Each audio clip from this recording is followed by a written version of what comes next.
Hello friends, आज के new video में आपका स्वागत है। बहुत से श्रद्धालुओं के मन में ये इच्छा होती है कि वो जीवन में एक बार केदारनाथ जरूर जाएं। लेकिन केदारनाथ साल में सिर्फ 6 महीने के लिए ही खुलता है और बाकी 6 महीने शीतकाल होती है और उस समय भारी बर्फबारी की वजह से ये बंद रहता है। अब केदारनाथ मंदिर वर्ष में केवल 6 महीने खुलता है और उन दिनों श्रद्धालुओं की संख्या ज़्यादा होती है। तो आइए जानते हैं केदारनाथ धाम कैसे पहुँचा जाए। केदारनाथ धाम पहुंचने के लिए सबसे पहले आपको हरिद्वार पहुंचना होता है। यहाँ से पूरे दिन की यात्रा करके आप सोनप्रयाग में रुक सकते हैं। गौरीकुंड से केदारनाथ धाम की 22 किलोमीटर की पैदल यात्रा होती है, जो कि अगले दिन आप शुरू कर सकते हैं। फ्रेंड्स, आपको होटल पहले से ही बुक कर लेना है, जिससे कि आपको कोई परेशानी ना हो। केदारनाथ या 4 धाम में से किसी भी धाम की यात्रा के लिए आपको रजिस्ट्रेशन पहले से करना होता है, जो आप www.registrationandtouristcare.uk.gov.in से करवा सकते हैं और उसके बाद आपको सोनप्रयाग में अपना रजिस्ट्रेशन चेक भी करवाना होता है। बेहतर होता है दोस्तों कि आप यात्रा आरंभ करने से पहले दिन शाम में ही रजिस्ट्रेशन चेक करवा लें। केदारनाथ धाम पहुंचने के लिए सबसे पहले आपको हरिद्वार पहुंचना होता है। वहां से पूरे दिन का ट्रिप करके आप गुप्तकाशी, फाटा, रामपुर, सीतापुर, सोनप्रयाग या गौरीकुंड कहीं पे भी रुक सकते हैं। बाकी सारी जगहों से सोनप्रयाग में आपको होटल ज़्यादा महंगे मिलते हैं, क्योंकि गौरीकुंड पहुंचने का सबसे नज़दीक रुकने की जगह यही है।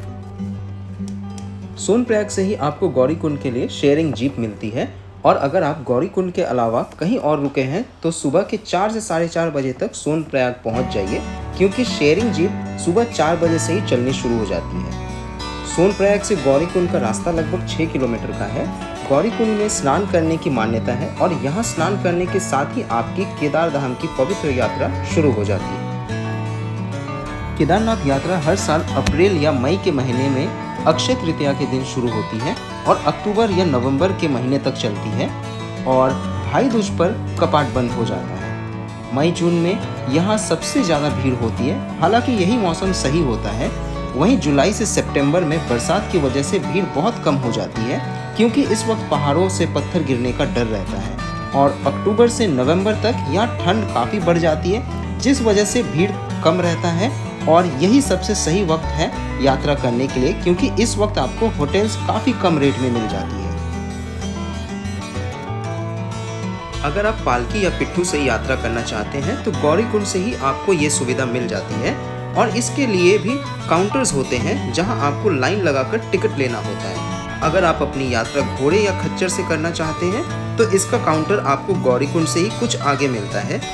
यहाँ घोड़े से एक तरफ की यात्रा के लिए आपको 3200 रुपये के लगभग देना पड़ता है, जो कि प्रीपेड सर्विस होती है।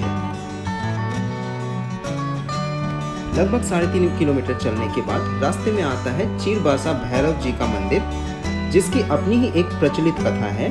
लगभग 3.5 घंटे की चढ़ाई के बाद आता है भीमबली और यहाँ पर घोड़ों का भी पहला पड़ाव होता है।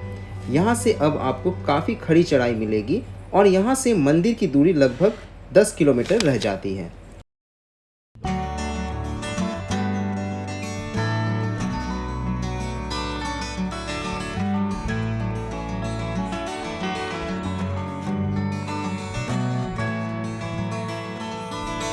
यात्रा शुरू करने से पहले आप कुछ ज़रूरी चीज़ें अपने साथ रख लें, जो कि यात्रा में आपको ज़रूरत होगी। जैसे एक रेनकोट अपने साथ ज़रूर रख लें, जो कि यहाँ पे 50 से 100 रुपये में आपको मिल जाएगी, क्योंकि यहाँ बारिश कभी भी हो जाती है। इसके साथ ही एक गर्म जैकेट, ग्लव्स, जूते, कुछ कपड़े और बुखार, गैस, दर्द की दवाइयाँ ज़रूर रख लें। साथ ही मोबाइल चार्जर और पावर बैंक भी रख लें। खाने पीने के कुछ सूखे सामान भी अपने साथ रख लें और कुछ कैश भी रख लें अपने साथ। ऊपर आपको ऑनलाइन पेमेंट की व्यवस्था मिलती है, लेकिन नेटवर्क कम होने की वजह से आपको कैश की भी रिक्वायरमेंट हो सकती है।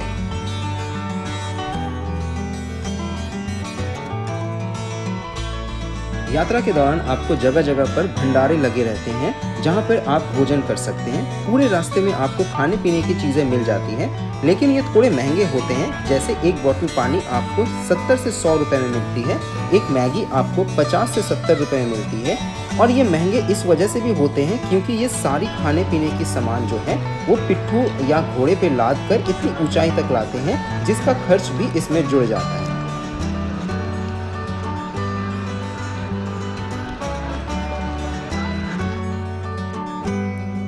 ऊपर पहुंचकर आपको डॉर्मेट्री और होटल दोनों ही मिलते हैं। डॉर्मेट्री में आपको 1000 रुपये पर बेड तक मिल जाता है, जिसमें रात का खाना भी आपके लिए फ्री रहता है।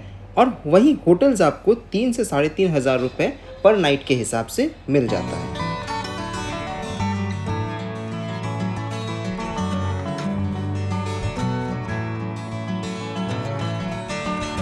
इस बार केदारनाथ धाम में न जाने देश के किन किन हिस्सों से कितने ही लोग दर्शन करने के लिए आए हैं, जिनसे मिलकर काफ़ी अच्छा लगा। और लास्ट के लगभग 2 किलोमीटर की यात्रा के बाद हमें मंदिर के दर्शन हो जाते हैं और लगभग 2 घंटे लाइन में लगने के बाद हमें पूजा करने को मिल जाता है। मिलते हैं आप सभी से दोस्तों अगले वीडियो में। जय बाबा केदारनाथ।